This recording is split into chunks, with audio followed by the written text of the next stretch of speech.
మీ అందరు తీసుకోవాల్సిందిగా కోరుచున్నాం. Thank you. డాక్టర్ గారు, అమ్మా డాక్టర్ గారు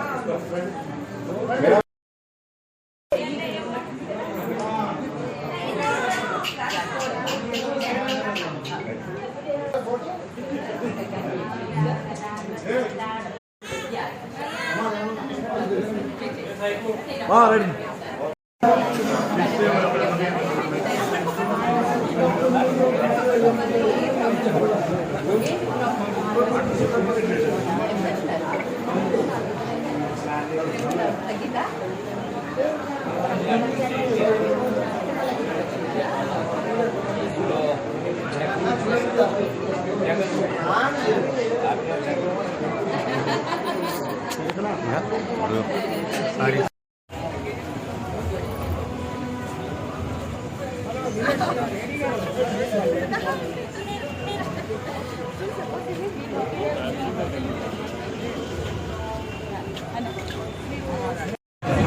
వైఎస్ఆర్ కాంగ్రెస్ పార్టీ ఆవిర్భవించి 14 సంవత్సరాలు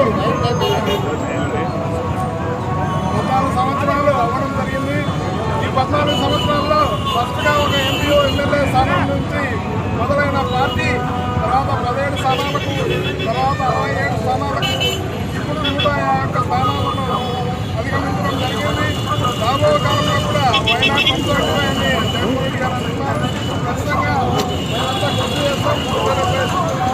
ఎందుకంటే సరైన వర్గాల వారికి, ఎస్పెషల్లీ మహిళలకు ఆర్థికంగా వెసులుబాటు కల్పించాలని ఉద్దేశంతో అప్పుడైతేనేమి, ఆసరైతేనేమి, అలాగే విభిన్న నేతలు ఎక్కున్నారు కానీ వాళ్ళకి నేతలు వేసలైతేనేమి, అలాగే ఈరోజు పట్టణాభివృద్ధి అయితేనేమి, నియోజకవర్గ అభివృద్ధి అయితేనేమి, జగన్మోహన్ రెడ్డి పాలనలో ఇవన్నీ అవ్వడం జరిగింది.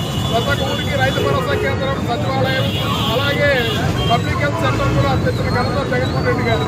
కాబట్టి రాబో కాలంలో మేము ఎమ్మెల్యేలు అయితేనేమి, రాష్ట్రంలో అయితేనేమి జగన్మోహన్ రెడ్డి గారి అధ్యక్షతన మేము భారీ మెజార్టీతో ఎమ్మెల్యే స్థానంలో గెలవడం జరుగుతాం. పార్టీ స్థాపించి 13 వసంతాలు కంప్లీట్ చేసుకొని 14వ వసంతంలోకి వెళ్తున్నాము.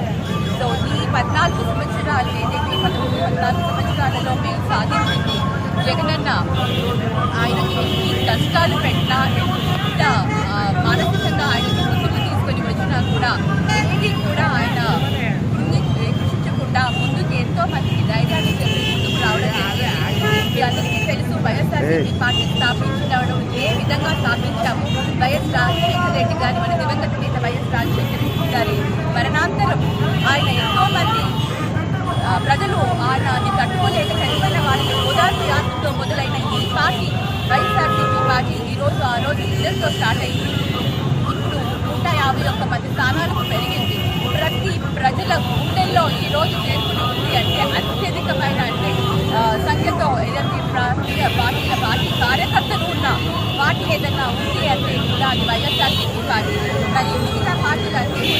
గొప్పగా చెప్పుకుంటున్నారు, కానీ వాళ్ళ స్థానాన్ని వాళ్ళు కోల్పోతున్నారు. ఎందుకంటే వాళ్ళు ప్రజలకు చేసింది ఏమీ లేదు. వైఎస్ఆర్సీపీ పార్టీ ప్రతి ప్రజలకి, ప్రతి ఒక్కరికి, ప్రతి వర్గానికి, పార్టీలకి అతీతంగా పార్టీ పనిచేస్తుంది.